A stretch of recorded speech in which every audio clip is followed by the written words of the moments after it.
much, we think, of course, first of the coronavirus patients who've died and their families and their friends, the NHS staff who've cared for them, all the mental health issues they have suffered. We can think of the non-COVID patients who've been squeezed out of hospital by coronavirus, and let that be understood, by coronavirus, not by lockdown. Businesses who've lost custom because of coronavirus, not by lockdown. But also patients who didn't attend hospital because they were afraid to do so. Businesses who were positively shut down by the government, alcohol and drug misuse, reduced physical activity, malnutrition, self-harm, domestic violence, suicide. Preventing dating. Anyone talk to somebody in their 20s and 30s who's single and feels they've been missing out on one of the best years of their life. Quantifying these well-being issues is the, I'm afraid, dreary task of health economics. People like me have not just been looking for economic analysis. We've been looking for serious analysis of these harms and benefits from the government's policies in the context of coronavirus, so that we could see seriously that, bearing in mind all of the factors at work, the government's policy in context with the right. Steve Baker, you've achieved so much in your career. You are an influential Conservative backbencher. You were the Brexit minister under Theresa May. You were also offered a similar role in Boris Johnson's government, which you rejected. You are also currently the deputy chairman of the COVID recovery group. So thank you for coming on. Well, Micah, thanks very much indeed for having me on. I really appreciate the opportunity. Thank you. The first question I'd like to ask you is, because you've worked in different sectors, including banking and other areas as well. So what made you switch into politics from the area that you were? Yeah, it was frustration, really. So I was an aerospace and software engineer. I was in the banking sector, but as a software engineer. And I looked at the state of politics and I thought I can emigrate, moan, or stand. And I decided to stand. And 2.5 years later, I was elected to Parliament at my first attempt. So I was blessed indeed, I guess. But yeah, it was obviously I prayed about it. But yeah, it was quite something to get into Parliament so quickly. But yeah, I got into Parliament because I thought others were doing it so badly. I must be able to do it better myself. And I've learned a lot in the meantime. One of the things I've discovered is it's so often done so badly because it's very difficult. And even following on from that, one thing that I've admired about your career is that you fought valiantly for human rights, most recently speaking out against the Coronavirus Act. How does your Christian faith impact your politics? Well, that's a very important question and a very interesting one to talk about. So the first thing I have to say is I think it's really important in politics that what you do and what you vote for and what you agitate for, you can justify on a secular basis. So on the grounds of evidence and reason, okay? And I think it's really important anyone watching this understands that. But that said, of course, politics is really very secondary compared to life eternal. And, you know, I am a Christian believer. So for me, my Christianity is everything. Now, people read the Bible and come up with different answers about what it's all about, right? And that's very, very inconvenient. But when I look at the Bible, what I see is this enormous story over centuries about how the law does not set society right. Let me just read you a couple of things. So I was looking up Hebrews 7:18-19. The former regulation is set aside because it was weak and useless, for the law made nothing perfect. And a better hope is introduced by which we draw near to God. And then in 10:1-4, the law is only a shadow of the good things that are coming, not the realities themselves, and so on. So there's plenty of evidence in the Bible. Take the big story of the Bible and some very specific things.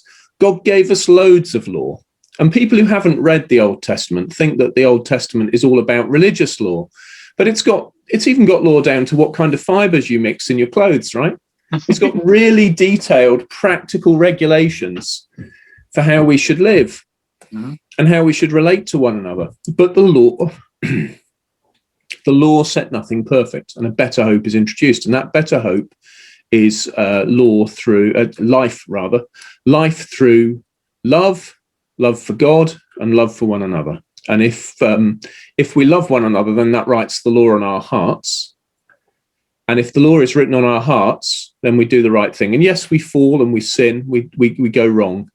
but we pick ourselves up, and by the grace of God, we're forgiven. So my politics, in terms of my philosophical outlook, I am what's called a Christian libertarian. Mm-hmm. So I think that people should do all those good things that we believe in, look after the poor, the widows and the orphans in their distress, but that people should choose to do it for themselves. Mm. And I think that life goes wrong when people cast upon the state the responsibility for looking after everyone else, mm-hmm. because we soon discover we can't afford it. 1 Samuel 8 is very good on this. The Israelites asked for a king, and I would recommend anyone reads 1 Samuel 8, because mm-hmm. God tells them that it's God they're rejecting, not Samuel, and tells them how terrible it will be to have a king. So the Bible's got a lot of great stuff in it that supports my point of view, that actually we should choose freely for ourselves to care for one another and not cast all our cares on the state. Because what is the state? Well, on the one hand, there's good biblical authority for the state, but also, it is just very practically the institutionalized means of coercing people. It's not there to be kind to people. It's there to force them to do things and refrain from doing things. So when you ask me how does my faith inform my politics? Well, to me, the big story of the Bible is that the law, very practical, very real law, doesn't set society right. And so in a sense, that justifies the conclusion which I'd come to anyway on secular grounds, that the old doctrines of classical liberalism, peace, equality before the law, freedom, family as the basis of society, and strong property rights. Those, for example, that those old classical doctrines, which were once called liberalism, mm-hmm. are a good and Christian basis for society. So there's quite a lot in what I've just said. We could talk about that for a while, but I know other people read the Bible and decide that socialism's the way, and maybe it is, but only if it's voluntary. And I don't mind people being socialists and holding their property in common as long as it's voluntary. But the long history of human society is that it doesn't work when the state does it. So I hope that's helpful. Yeah, very helpful. I've learned something new about Christian libertarianism now. Well, I'm a conservative because I'm a Christian classical liberal. I mean, libertarianism has a bad name, but I believe that God believes in life. I believe he believes in liberty, and I believe he loves happiness. He calls us to joy. And life, liberty, and the pursuit of happiness, I choose those terms very deliberately. And it was Abraham Lincoln who said, the question is not whether God is on our side. The question is whether we are on God's side. Okay. And I think we should all be seeking to be on God's side. But unfortunately, this is why at the beginning of this question, I'll finish it off with where I started. This is why at the beginning, when I said, it's very important people understand that I think your politics needs to be justified on evidence and reason. Yeah. But we can't be doing things just because our interpretation of the Bible tells us so. We've got to have evidence and reason. That makes sense. I guess it's a very important part of politics, evidence and reason, and being able. Well, you terrify, and you, of course, and life goes terribly badly wrong if people act only on faith. And also, of course, it does terrify people who don't believe in God if you start talking about, even in the terms that I've talked. So I'm very clear that I believe what I believe on practical grounds, but it happens to coincide with my understanding of what the Bible teaches about long sweep. Sorry, don't worry, it's not coronavirus. I had some nuts and they've caught up. Okay. But yeah, what the long sweep of human history, according to the Bible, is that we should choose freely to love one another. Thank you for that answer. And following on from loving one another, the work that you've done with Tim Farron to support the persecuted Christian in Montenegro is really inspirational. Well, thanks. So why do you think it's important that Christians are supporting those that are struggling for religious freedom in other countries? Well, yeah, because things are uncertain, right? I mean, we have a faith. Yeah. Just as our Muslim brothers and sisters have a faith, and indeed our Jewish friends and people who are Hindus or whatever religion, we all hold on to what we believe by faith. So since we can't prove what we believe, it's very important that we don't argue. Well, we can argue about it, but it's very important that we don't grow intolerant of over disputable matters. Mm-hmm. And by intolerant, I mean using force against one another. Mm-hmm. Politics is all about the use of force. Yeah. So I think what's going wrong at the moment in society is one of the many things is that people have not understood what tolerance means. Tolerance doesn't mean that there is one agreed, inviolable set of liberal in the contemporary sense values and manners of behaving within which you can do what you like, and anyone who criticizes you is unacceptable. That's not what tolerance means. To be tolerant is to recognize that you're never going to agree. And that you look at somebody's conduct or what they believe, and inside you think, I am never going to be able to agree with that person, ever. We fundamentally disagree, but I'm going to tolerate their views. And by tolerate, I mean do nothing about it. I'm going to say, let 1,000 flowers bloom, live and let live. So let's go our own way in peace. And that's what it means to be tolerant. First and foremost, you're never going to agree. And secondly, you're going to do nothing about it. And I'm afraid today what's growing is an intolerance in the name of liberalism and being tolerant. But actually, it's a deeply intolerant way of being. I've got no quarrel with people over their sexuality or their gender. That's between themselves and their friends and family and partners, and between them and God. So I'm a great believer. I'm a Baptist these days, and we're not sort of very Baptist, but one of the Baptist beliefs is something called soul competence, that you, the individual, are competent over your own soul. And that saves me a lot of trouble as a Christian, because I can look at other people and say, well, you're competent over your soul. So that is a matter between you and God. And I do not have to judge you. I don't want to judge you.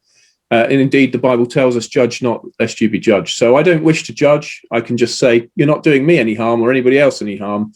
God bless you. I love you like a brother, but I'm not going to agree with you, So the big threat to Christianity, and indeed to Islam and Sikhism and other places where religions where people are persecuted, is intolerance. It's when people think that everyone must believe what they believe, and they're willing to use force to do something about it. And that's where evil is born in many ways. I think it's an important point you've raised, because sometimes if people think that, their way is the only way and everyone must comply with that way, that's where persecution can happen, or stuff like that. So it's very interesting what you've said.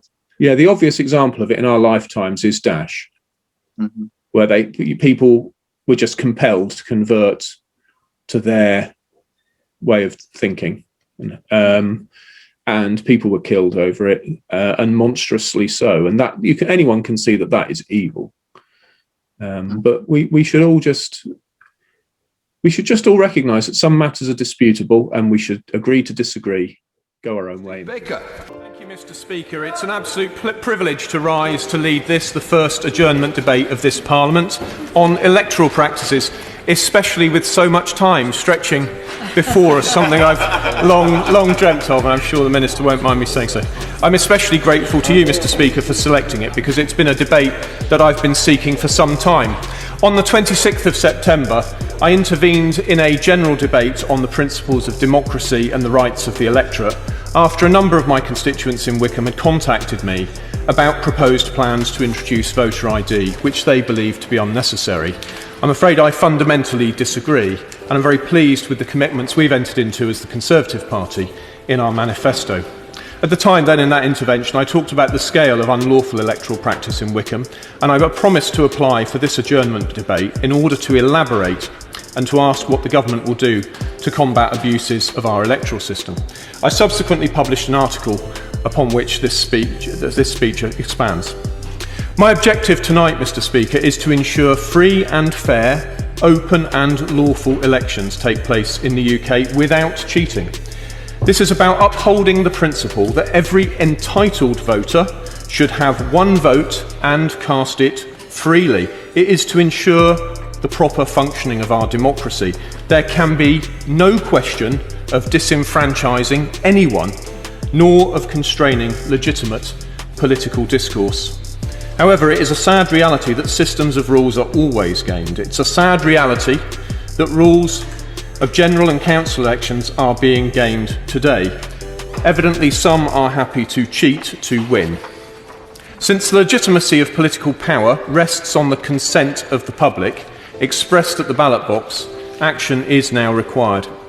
Now, since I've already had some foolish and vexatious reaction to my article on this subject, I wish to make it clear up front that the fundamental reason for this debate is to stand with the law-abiding majority across all sections of my diverse constituency, including EU nationals and people of Asian descent, against the corruption perpetrated against them by certain individuals. I seek to advise. Thank you for the answer. And following on from this, one thing that I'm also particularly inspired about you is your work in the COVID recovery group. Well, thank you. You've really helped so many people that feel, rid of the pressures of lockdown, particularly in the case of mental health, which is affecting a lot of young people at the moment. Yes. So with the current lockdown and everything that's happening, what do you think the long-term implications will be on the mental health of people? Well, I know it's terrible now. I was just looking at some reports here. According to Bupa research, 80% of teenagers have suffered of mental health symptoms since the first lockdown began in March. A survey of almost 400 psychiatrists carried out in June, 46% of psychiatrists said they'd seen a rise in workload involving in emergency interventions. So I think the situation for people's mental health is extremely serious. Obviously, it's not right to be locked down at home, taken on its own. The question is whether it's proportionate to the disease, really. I'm not really qualified to opine on the long-term consequences. I mean, at worst, tragically, some people have taken their own lives, from which there's no going back. And there'll be huge sorrow from which it will take people a long time to even begin to recover. Some people individually will be affected for a long time. Some people seem to have lost the will to live, particularly we hear stories from care homes. So it's a terrible thing. But when we get free, I think it's incumbent on all of us to find the love in our hearts to be kind to one another and to bear with one another in love. All those good biblical ideas, right? Because people are going to need to be born with one another in love. They're going to come out of lockdown not accustomed to being with one another. And they're going to be sad and angry and suffering loss and insecurity and fear and anxiety. And we're going to need to be kind to one another. So although I can't opine on the future of mental health, I can say, I think with some certainty, that if we learned from the Sermon on the Mount, for example, and behaved in a manner consistent with it, we would certainly facilitate our rapid recovery from all kinds of mental health problems. And I say that partly because I can't remember, I've got the reference now, but I do remember reading something by a psychiatrist which praised the Sermon on the Mount as being a very good way to live. So I don't mind saying if we just live out the gospel, that would be a good start to minimizing the harm. Now, honestly, one thing that I have admired throughout this whole interview is just your boldness and relating your faith to your politics. Do you know what? Things are just too bad not to be bold. Yeah. So I think where Christians go wrong, and if I may, I'll take this opportunity, where Christians go wrong is when they judge other people. So I've been very careful in this interview to be kind about other people. I mean, I'm relaxed about other people's sexuality and gender and so on. But I know many Christians are not. But I think what I would say to Christians listening to this who are not relaxed about it is think of all the harm you do when you express an intolerant or judgmental view about it. And actually, what would it look like to love our brothers and sisters who happen to be gay and then behave like that? And loving them doesn't include judging them and condemning. And I'm afraid too many Christians do judge and condemn, and that is not witnessing the love of God. It is a matter, in the end, it's going to be a matter for God. And all of us have fallen short of the glory of Christ. We know that.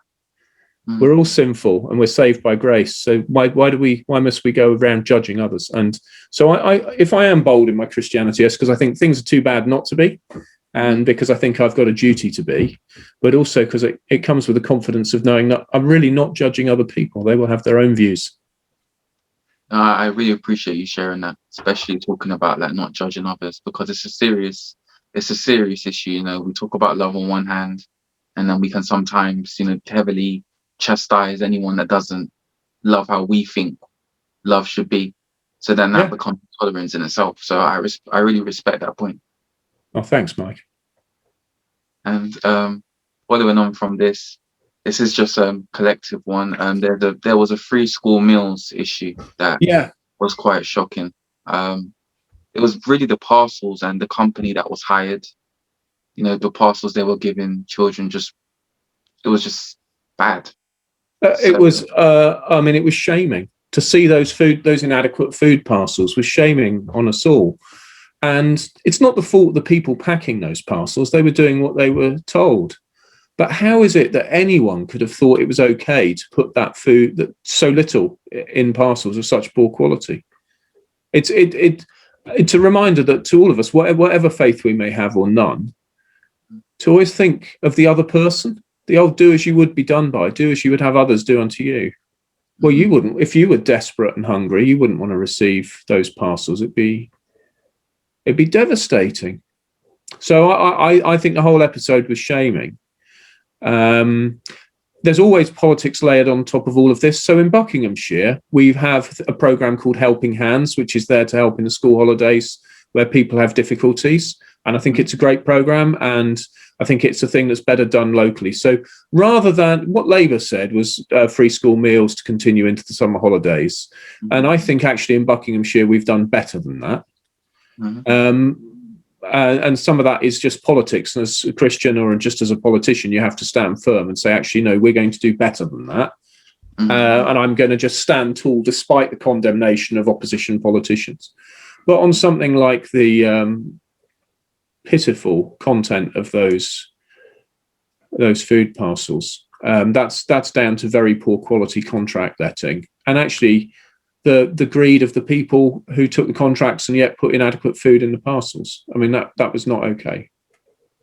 And can I just ask just the second part of the question, which is, what do you think like the government has learned from this? Because maybe it might be like quality assuring better so this doesn't happen again. What do you think the government can learn? Well, government ministers should answer for themselves on this point. But what I've learned from it is that quality assurance in letting contracts is absolutely crucial, particularly in these very sensitive areas, which are fundamental to looking after people. But, food bank use in Wickham has more than doubled, I'm told, in this crisis. It's extremely serious. And all of us should be asking the question, how do we increase the prosperity of those around us? Yeah. Well, thank you again for that answer. And even following on to my next question, you wrote a really powerful letter to members of the COVID recovery group and your supporters, talking about how lockdowns, hammers those who are poor, hammers businesses, hammers the economy. Yeah. So I just want to ask you for, why did you write such a powerful letter? What was the motivations behind you writing that? And just like you just elaborate on that, just for the audience. Yeah. So the motivation was to improve the situation. So I kind of thought that message might leak, which it did. But in particular, it was a message broadcast to MPs to say, you need to tell the government chief whip now that you're concerned. It's no good waiting till like literally today that we're having this interview when the Prime Minister's about to make his announcement. They needed to say in advance that they were concerned about all the other harms. Normally you sit there in Parliament and you find that members of Parliament on all sides, and especially on the Labour benches, are desperately concerned for the poor, for women, for ethnic minorities, desperately concerned for them. But who is it that lockdown hits hardest? It's the poor, it's women, it's ethnic minorities. And yet all anyone's been concerned about is to have more harder lockdown. So what I was trying to do was draw my colleagues' attention onto the other costs and harms of being locked down, in order to try and mobilise them to say to ministers, you've just got to be proportionate in what you do. You can't only be monomaniacally focused on this very serious disease. And no one should be any doubt. We've lost a large number of people who we love. Many people have lost loved ones, and we can't afford to be cavalier about that. But we can't afford to be cavalier about the costs of lockdown either. So that was what I was trying to do, is to move people on. And I think we have made some progress in persuading everybody to think of schools, think of weddings, think of jobs, and jobs, of course, means livelihoods, which enhances people's lives. a year ago, 2 years ago, anyone would have understood that if people were in poverty, it shortened their lives and made their quality of life worse, and generally, shaved quality adjusted life years off their life. So what I was trying to do there was trying to change people's focus and get them to see things another way. Yeah. Wow. And yeah, I'm just really grateful you wrote that letter. It was just fantastic. And even following on from that, you're an MP that is known for your integrity and being honest. You know, you resigned. You actually resigned from your position as Brexit minister because you were working on a white paper that wasn't agreed. You know. Yeah, there were two policies being developed at the same time, and yeah, I mean, I can think of one other person who's done it, but I've both resigned on principle and refused to join a government on principle. Not very good for my career, but I'm glad I did. I think as a Christian, you've got to have integrity. Integrity is foundational to right relationships between people. And one of the reasons you've got to have it is people will always say that you lack it. And I really appreciate, it's very uplifting for me that you should phrase your question in the way you have.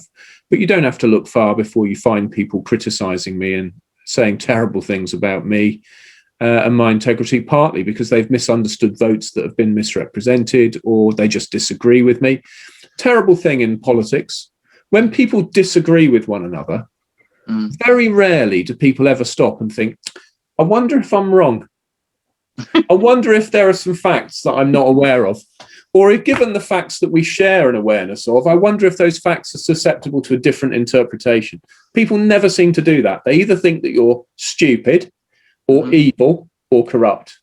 And I'm afraid in this flawed and fallen world, it is possible for people to just disagree with one another for all sorts of reasons in good faith. But unfortunately, people quite often will accuse others of lacking integrity or lying when actually they just flat disagree. Yeah. So I hope anyone listening to this will think, well, okay, well, if we're going to witness grace towards one another, one of the things we might do is begin by thinking, I wonder if I might be wrong. So this is a thing that comes from a sermon. I always try to remember to apply 5 tests to what I say. Is it true?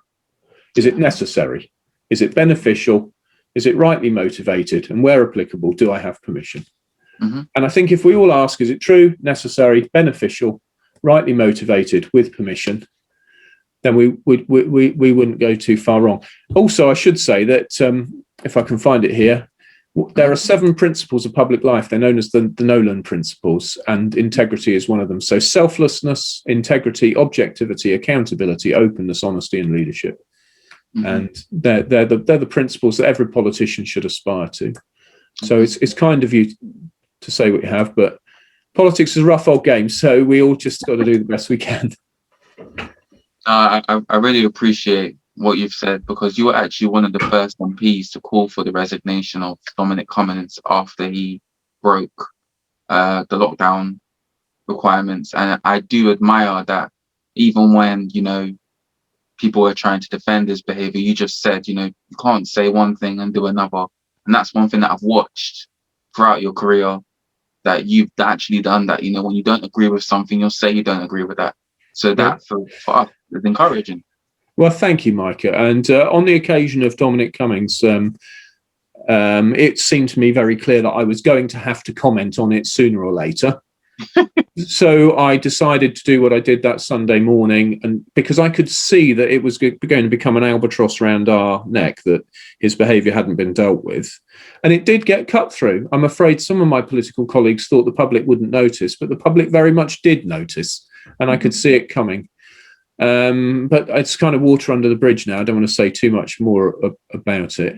We all are. Everybody does stuff they ought not, or just makes mistakes. But I could see that not dealing with that was going to be a problem, and indeed it was. I have to say, again, for people watching this, don't always call out everything. It's a good idea to stand for something, to believe in something, to have integrity and purpose. There's a card here: presence, pressure, and purpose, from the London Institute of Contemporary Christianity. And I certainly try to do that. But, if you're a practical politician, whether a councillor or an MP, you do also have to be a team player.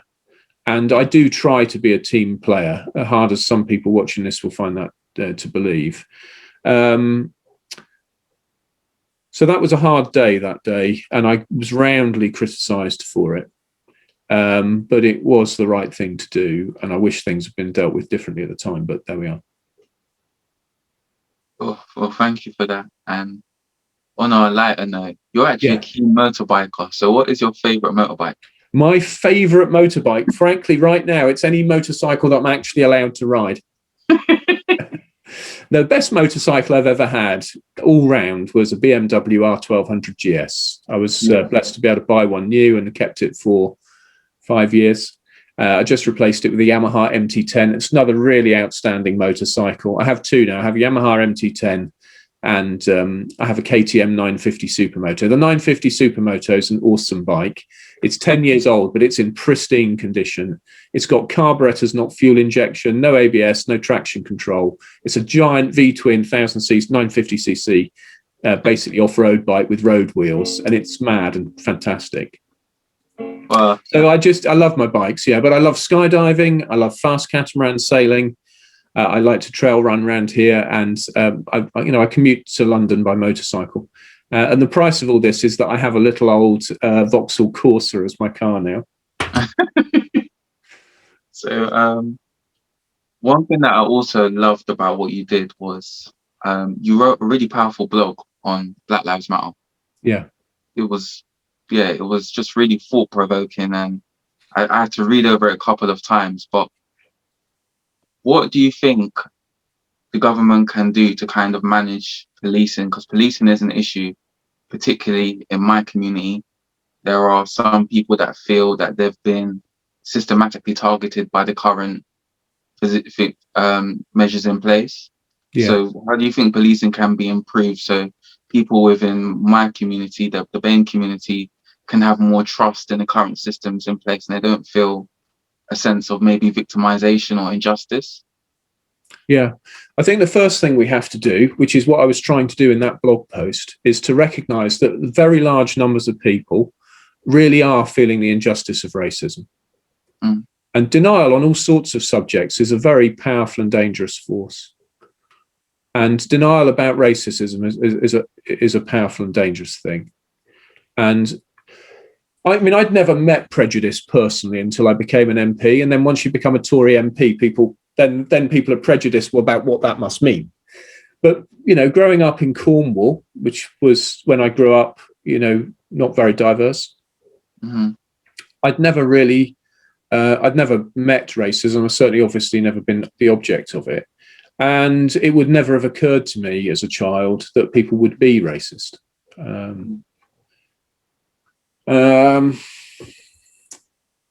Since we're having a Christian conversation, Galatians 3 is very good on this about equality. It's radically egalitarian. But part of it comes down, the challenge for me is we've got to put love in our hearts, right? So the putting love in our hearts, I think in this subject very practically begins with recognizing that when a person who is not white says that they feel they have suffered racism and injustice, you have to hear them and have the humility to hear them. And I fear that too often people have not heard them.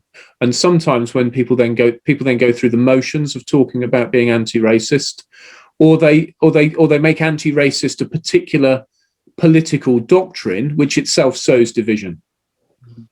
So, I dug out, thinking about this in advance, I dug out Matthew 7:13-14. By the way, I don't normally refer everything back to scripture, but I thought you wouldn't mind. I wouldn't mind. Yeah. Enter through the narrow gate, for wide is the gate and broad is the road that leads to destruction, and many enter through it. But small is the gate and narrow the road that leads to life, and only a few find it. And although that's obviously talking about Jesus, when it comes to Black Lives Matter and race relations, I feel that is very much on the issue, because there's all sorts of ways you can deny the problem, that's an error, or you can adopt an ideology of division and all this talk about people recognizing their privilege. So I talked about that, and it did me no good at all with my own supporters. But if we end up, all of us, going through life having to try and catalogue our privileges compared to others, then that is just an ideology of division. You know, I've got all sorts of disadvantages compared to people who can speak foreign languages or play music or any range of other things that I just can't do. But I do recognise that because I'm white, I have not suffered racism. And if that is white privilege, then that was what I was talking about.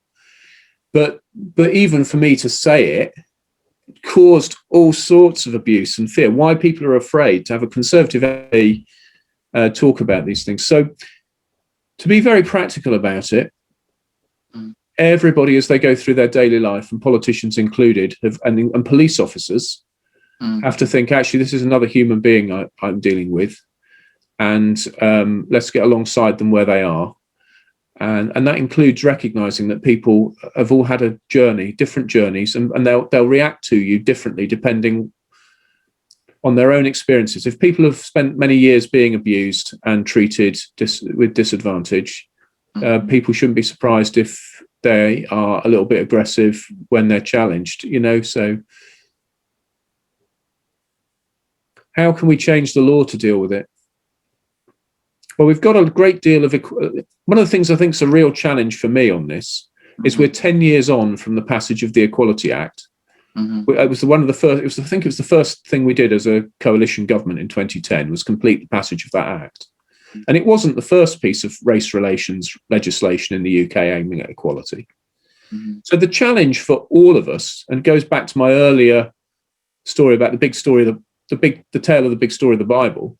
We've spent at least 10 years with the Equality Act in place, and we're still talking about racism and inequality of treatment. So all of us should be thinking extremely hard, what can I do to make real my sense of the moral equality of every person? And if we can persuade everybody to do that, well, we might start approaching a bit closer to heaven. Wow. Well, thank you so much for that answer. I originally had 11 questions, but you answered 2 of them when you were talking. Yeah. Did I? Yeah, you did. Yeah. So, you know, but one of the things, if I may, I think when it comes to, if people want to make a difference in society, I think decide how you want to do it, because not everybody can be an MP. There's only 650 MPs. Not all of them take their seats. But all of us make a difference in society every day. Because what is society? Society's relationship. It's community in action. It's people having relationships with one another of all kinds: commercial, charitable, friendship, family. And making a difference in society means in all of your relations trying to witness grace and love towards others. And I can assure you, as a politician, that is very often very difficult, but we have to try. Oh, thank you so much for just such an exceptional interview. Really got to learn a lot more about who you are and the difference that you're making.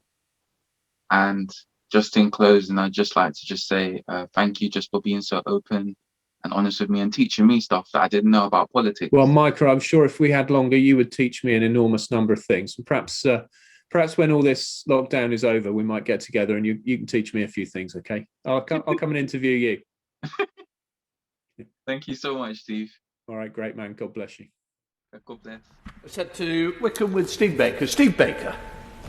Mr. Speaker, I'm very pleased to welcome the announcement of a vaccination site at Adams Park in Wickham and further sites to be announced shortly. My honourable friend has told us that when the top 4 JVCI groups have been vaccinated, that will account for 88% of fatalities. So can he not very soon give people a hope which is sure and not too distant that their freedoms will be returned as this vaccination programme rolls forward? Thank you very much, Mr. Speaker. I'm very grateful for my honourable friend's continued support, and not least on making sure that he examines the data very carefully. I know it's something that he's passionate about. He's absolutely right that when we offer the vaccine to those top 4 most vulnerable cohorts in the list of 9 from JCVI, 88% of mortality effectively comes from those 4 cohorts, 99% of mortality from the top 9 most vulnerable cohorts. a point in time, that point of inflection between community spread and, of course, vaccination. And as I will quote the Deputy Chief Medical Officer, Jonathan Van Tam, when he said, ask me in a few weeks, few months' time, if it does obviously impact on spread. The scientists are hopeful, as are we, as is the Prime Minister, not least because he wants to see the back of these non-pharmaceutical interventions in the economy.